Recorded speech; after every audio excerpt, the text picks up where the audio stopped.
Assalamualaikum warahmatullahi wabarakatuh.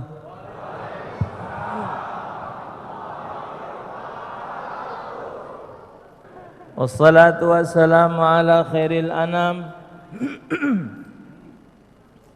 Sayyidina wa maulana Muhammadin wa ala alihi wa ashabihi khairil umam. Wa ba'd, faqad qala Allah Ta'ala fi kitabihil karim, wa la takunu kalladzina nasullaha fa ansahum anfusahum ulaika humul fasiqun.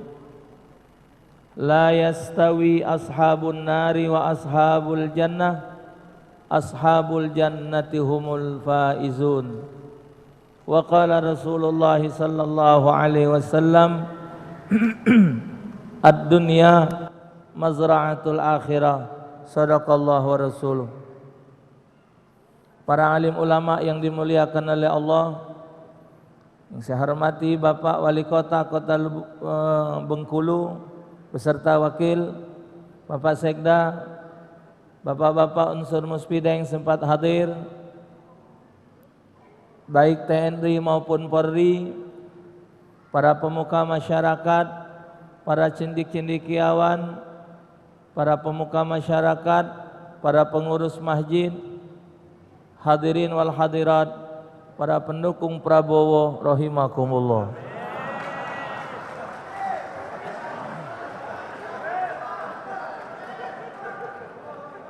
Ma'asyiral hadirin al-kiram, bersyukur saya kepada Allah Subhanahu wa taala dalam usia 45 tahun Bapak, tidak sangko-sangko datang dari hati kecil Bapak Wali Kota untuk meminta saya ngisi tausiah di usia Bengkulu yang ke-300 ini. Terus terang Bapak, 1 tahun 3 bulan ini saya dapat ujian dari Allah dengan penyakit. Mungkin Bapak ngikuti di media sosial bahwa menurut diagnosa dokter, penyakit yang Allah titipkan kepada saya ini adalah ginjal.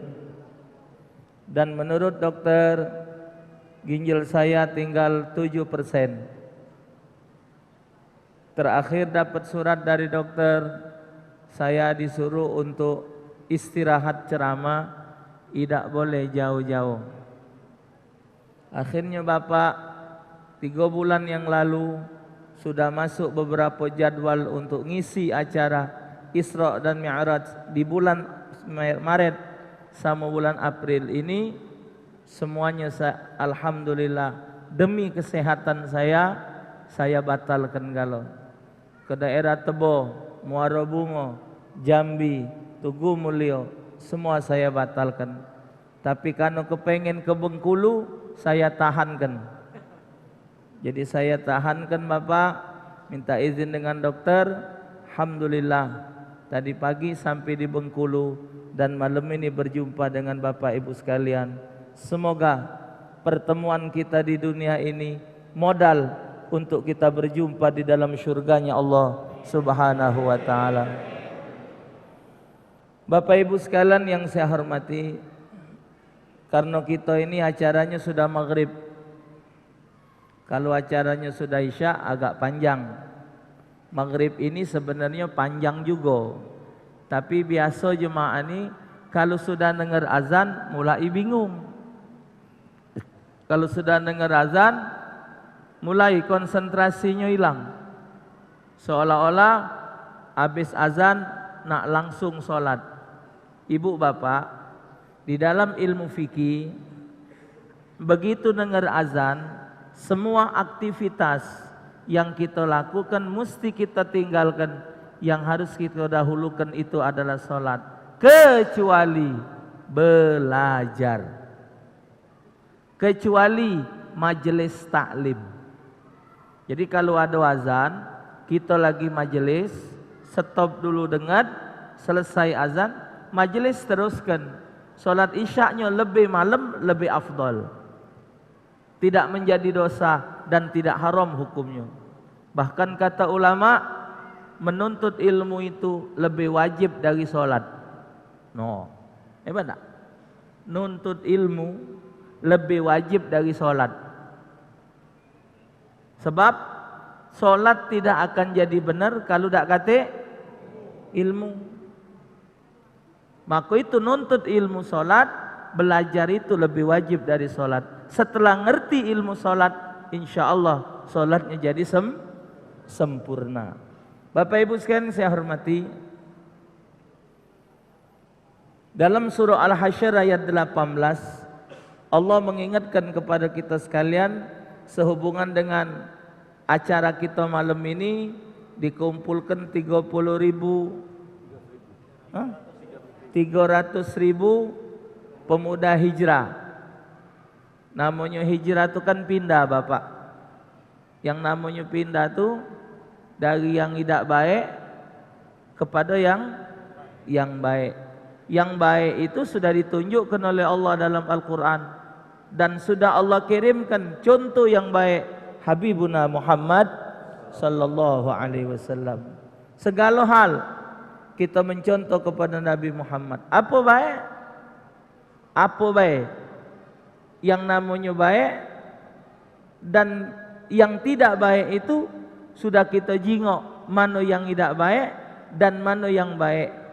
Karena di atas dunia ini semuanya Allah jadikan dua hal, antara yang baik dengan yang tidak baik. Sengaja Allah menjadikan segala sesuatu itu dua. Yang cuman sikok tu Allah dewek. Yang hanya satu itu Allah. Allah tidak boleh dua. Allah mesti satu. Kalau Allah dua kacau. Sikok nak ngujan ke, sikok nak manas ke, sikok nak muntu ke, sikok nak ngayo kan.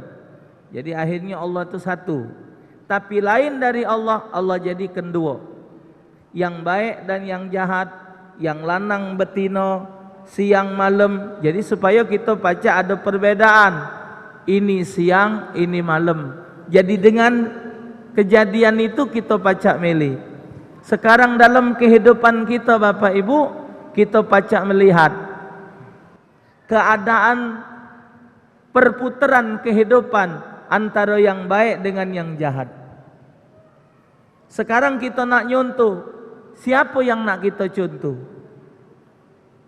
Palembang di Indonesia ni Bapak, yang namanya provinsi ni banyak.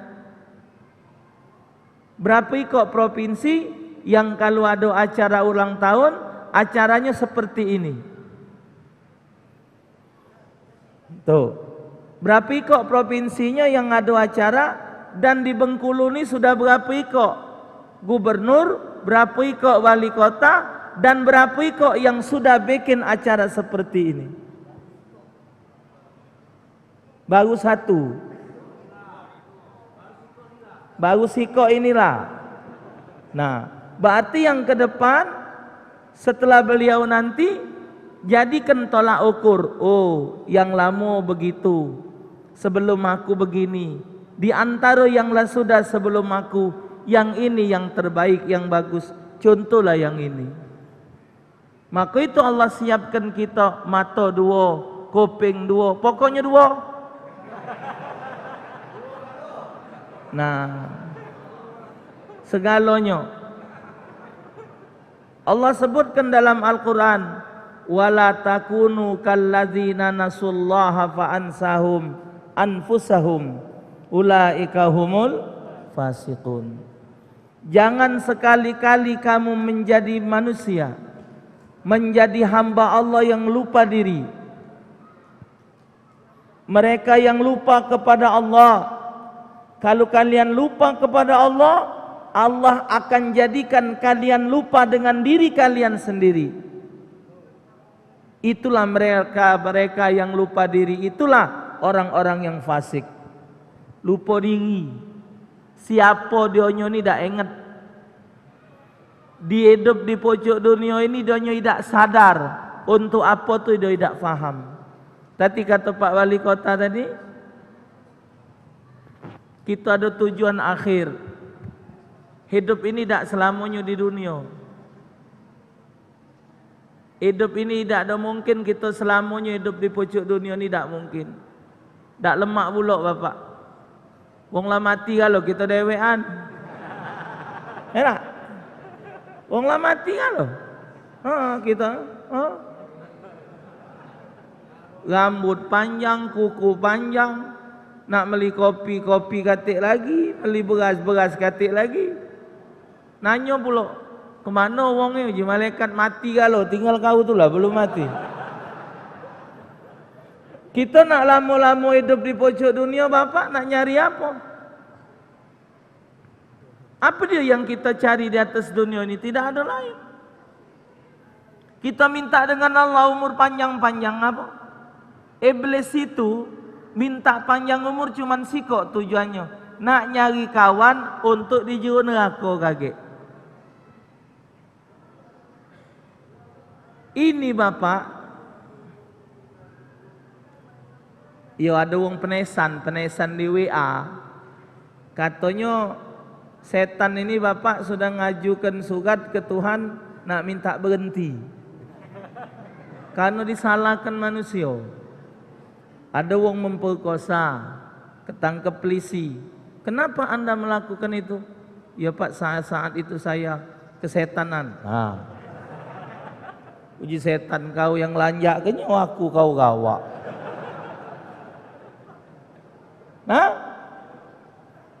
Nyingok wong pecah putus asa. Jangan putus asa. Putus asa itu sifat iblis. No, iblis selaku pula. Wong main judi. Padahal iblis itu bapak, tugasnya cuma satu, merayu. Sampai hari ini belum ada catatan dalil dan sejarah yang menunjukkan iblis itu maksiat. Iblis tak pernah berzina, iblis tak pernah minum minuman keras, iblis tak pernah korupsi. Belum pernah iblis main judi, belum pernah iblis ngisep sabu, belum. Cuman iblis itu tugasnya merayu. Yang dirayunya kita-kita yang galak ibadat ini supaya maksiat. Orang maksiat tidak dirayu oleh iblis. Kanulah jadi keponakannya. Yang berjudi, yang mabok itu sudah jadi keponakan iblis, tidak diganggunya lagi.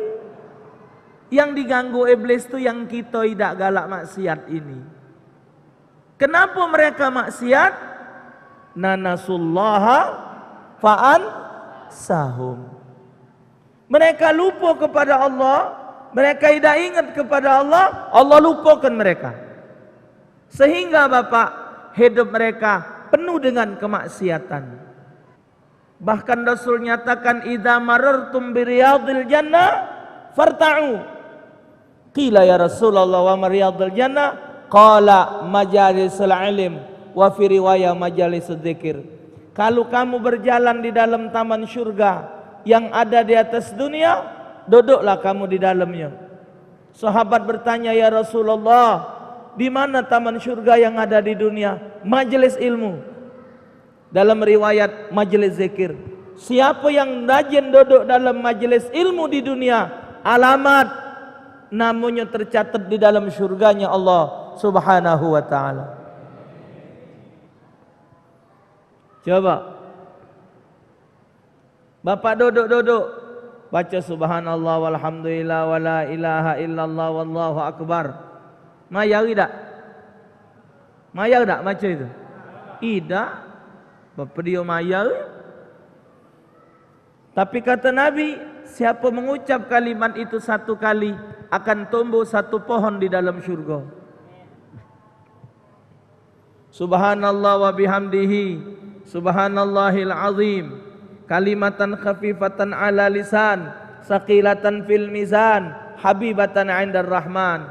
Subhanallah wa bihamdihi, subhanallahil azim. Dua kalimat ngucapnya mudah, ditimbang berat nilainya. Allah senang dengar kalimat itu. Subhanallah wa bihamdihi, subhanallahil azim. Siapa bacanya 100 kali setelah salat sunat subuh, Allah jamin rezekinya. Baca subhanallah wa bihamdihi 100 kali dalam kitab Al-Azkar disebut Allah ampunkan dosanya sebanyak buih di lautan. Siapa baca Al-Quran surah Al-Zalzalah 1 kali sama dengan baca separuh Al-Quran. Idza zulzilatil ardu zilzalaha wa akhrajatil ardu asqalaha wa qala al-insan ma laha yauma idzin tuhadditsu akhbaraha bi anna rabbaka awhalaha yauma idzin yasdurun nas ishtatan liyurau amalahum faman ya'mal mithqala dzarratin khairan yara wa may ya'mal mithqala dzarratin. Selesai bapak macanya dapat pahala separuh Al-Quran. Kata Rasulullah, maukah kalian satu hari baca 1000 ayat Al-Quran? Sanggup tak? Diam sahabat, no? Oh, tidak sanggup Rasulullah. Sehari 1000. Kamu tidak sanggup baca surah At-Takasur? Alhaakumut hatta zurtumul kalla saufata summa kalla saufata kalla law ta'lamuna ilmal la tarawunnal summa la tunnaha ainal summa la tusaluna yauma idzin. 1000 ayat. Baca itu 1 kali sama dengan baca Quran 1000 ayat. Baca surah Al-Kafirun 1 kali sama dengan 1/4 Al-Quran. Baca Al-Ikhlas 3 kali sama dengan baca 1 Al-Quran. Yang nak ditanya tu mayar dah? Tidak. Maka itu bapak, semoga cita-cita Pak Wali Kota dikabulkan Allah. Amin. Setiap kecamatan beliau kepengen ada rumah tahfidz. Benar Pak? Beliau kepengen setiap kecamatan di Bengkulu ada rumah tahfidz, tempat ngapal Al-Quran. Beliau di akhir jabatan beliau kepengen meninggalkan tempat yang manfaat. Inilah bapak gunanya pejabat yang bersama ulama. Maka itu yang bakal kita pilih ke depan ini. Saya tidak bilang loh. Belum ngomong aku nih. Bapak lah pacak macu hati aku. Saya sebagai penceramah, sebagai guru agama Pak, cuman pesan satu. Siapapun nak bapak pilih silakan. Cuman saya minta satu bapak. Pilihlah yang membela agama Allah. Siapapun juga dia. Calon-calon legislatif. Carilah yang dari partai-partai. Cari yang dari partai pendukung, partai yang bela Islam. Jangan dari calon-calon dari partai yang menyengsarakan Islam.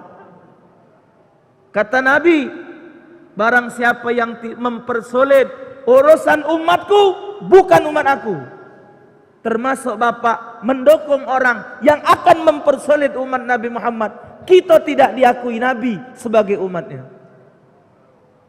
Kalau Nabi Muhammad sudah tidak ngakui kita sebagai umatnya, selesai. Selesai bapak. Minta tolong siapa? Minta tolong Nabi Ibrahim. Nabi. Pakai marahin Nabi Yusuf. Nabi Yusuf, aku belagak kau jahat. Lagi lah.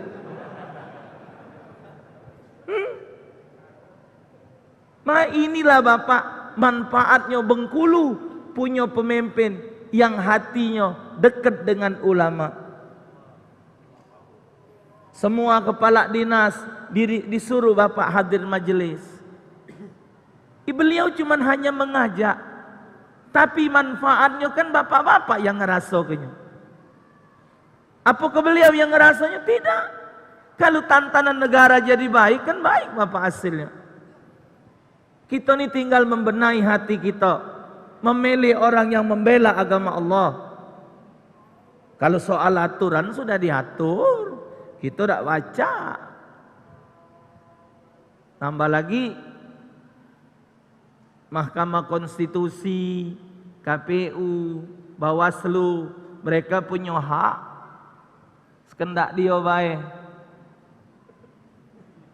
Kotak dari kardus.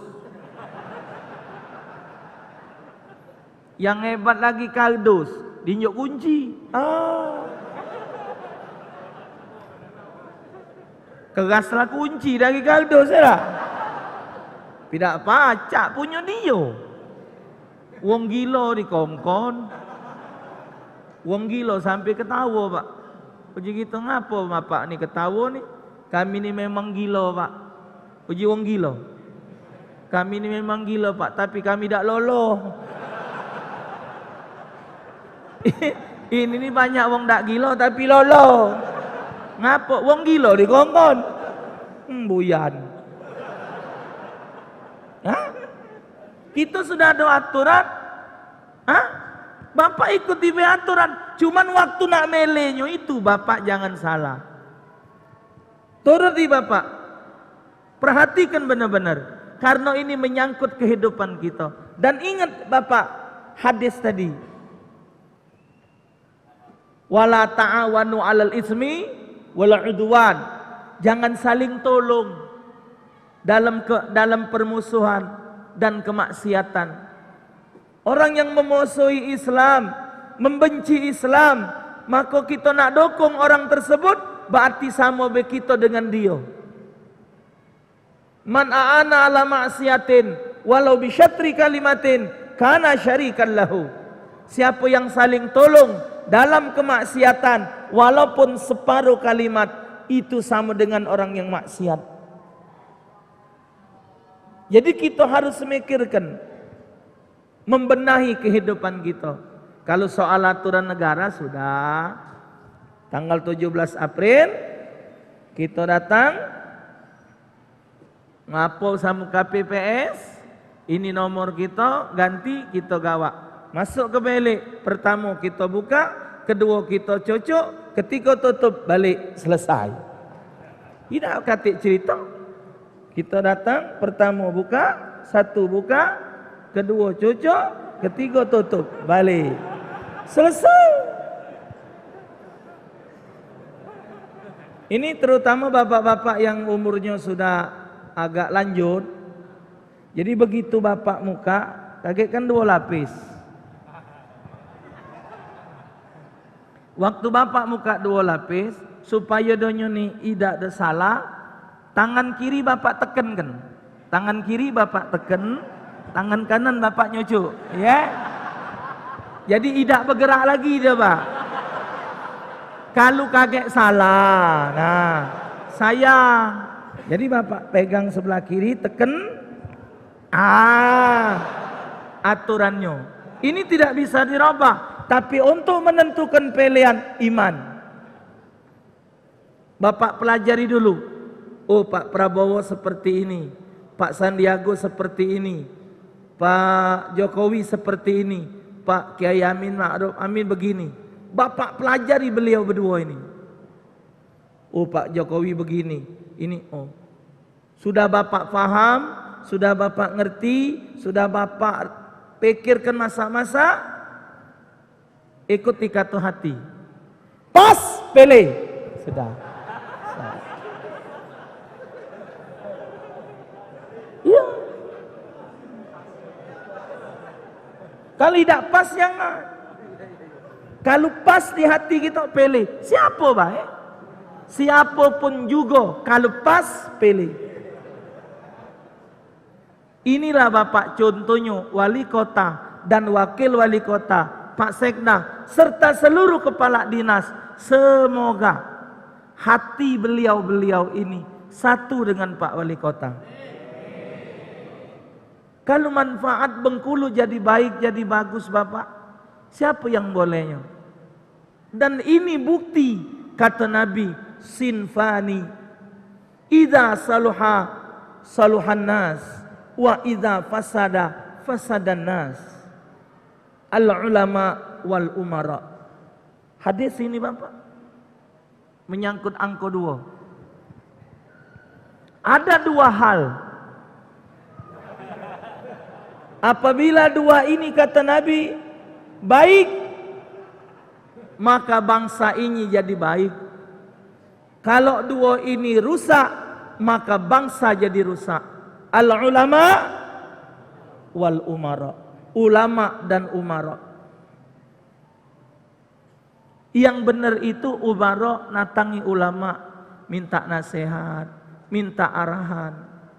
Pak Bupati, Pak Wali Kota datang ke rumah kepala majelis ulama, benar Bapak. Pak Bupati, Pak Sekda, Bapak Wakil Wali Kota datang ke rumah Kiai, apa dia kepentingannya? Kata, kenapa? Kata Pak Wali Kota, tolong antarkan aku ke rumah Kiai. Ada nak ditanya. Pasti kalau pejabat ke rumah Kiai, nanya hukum, nanya dalil, nyari jalan keluar. Tapi kalau Kiai pergi tempat pejabat, apa gawe? Apa gawe? Itu nyari lokal. Ujung-ujungnya banyak makan harta pejabat, hukum jadi berubah. Ini dengar kabar bakal diterbitkan Al-Quran terjemahan yang baru pula. Kuliah ayuhal kafirun nak dirubah artinya, wahai orang-orang non-muslim. Tidak lagi kafirun. Wong kafir lagi tak marah. Abu Jahal, Abu Lahab, Abu Sufyan tidak marah diundang kafirun. Abu Janda ribut. Jadi abu-abu Indonesia inilah yang kacau. La haula wala quwata illa billah. Bapak, jadi tidak ada jalan kita untuk tidak mengisi kehidupan ini dengan kebaikan. Oh, Islam itu tidak berpolitik, tidak bisa Bapak. Kehidupan kita di dunia ini, di akhirat nanti akan Allah tanya, hai Taufik, 17 April 2019, kau waktu itu hidup, siapa yang kau pilih? Siapa yang kau pilih? Aku milih si Anu. Kenapa? Apa sebabnya? Kakek akan ditanya Bapak. Minta paparan. Bukan sembarangan. Nak tahu dalilnya? Summa latus alunna yauma idzin. Semua nikmat akan kami tanya kata Allah. Ingat. Duit masuk, duit keluar. Hatta yang lebih kecil dari 5 rupiah akan Allah tanya di akhirat. Hati-hati keluar masuk duit. Kita sudah lupa Pak. Duit yang pagi tadi nah, dapat dari mana? Keluarnya kemana? Kita sudah lupa. Tambah lagi harta yang kita miliki, tambah lagi pendengaran kita, penglihatan kita, ucapan kita, semua tingkah perbuatan kita akan dipinta pertanggungan jawab di akhirat nanti. Maka itu Bapak, alhamdulillah, semoga dengan acara ini memotivasi hidup kita untuk mengisi kehidupan ini dengan yang lebih baik. Kita ibadat Allah tidak untung, kita maksiat Allah tidak rugi. Kita ibadat Allah tetap mulia, kita maksiat Allah tetap mulia. Allah nyadikan syurga untuk kita, Allah nyiapkan neraka juga untuk kita. Ingat itu Bapak, syurga dan neraka Allah persiapkan untuk kita. Semua itu akan kita dapatkan dari hasil perbuatan kita di dunia. Fal yauma la tuzlamu nafsun syai'aw wa la tujzauna illa ma kuntum ta'malun. Di akhirat nanti tidak ada yang dibalas oleh Allah, tidak ada yang dizolimi oleh Allah dengan azab, kecuali sesuai dengan apa yang mereka lakukan saat mereka di dunia. Tinggal kita berpikir Bapak, nak bahagia atau nak susah. Tinggal kita berpikir, nak sukses atau tidak. Masing-masing kita memiliki kesempatan untuk membenahi diri kita, untuk menjadi yang lebih baik. Semoga Allah Subhanahu wa ta'ala meridhai kita sekalian. Amin ya rabbal alamin. Semoga Bapak dalam waktu yang sangat singkat ini, apa yang saya sampaikan dapat bermanfaat untuk kita sekalian, dan Bengkulu ke depan akan lebih baik jadi provinsi yang terdepan dan menjadi panutan bagi provinsi-provinsi yang lain. Semoga acara kita malam hari ini diridhoi oleh Allah Subhanahu wa ta'ala. Lebih dan kurang saya mohon maaf. Pada Allah Ta'ala saya mohon ampun. Semoga hajat kita diterima oleh Allah. Prabowo menang. Sekian. Wassalamualaikum warahmatullahi wabarakatuh.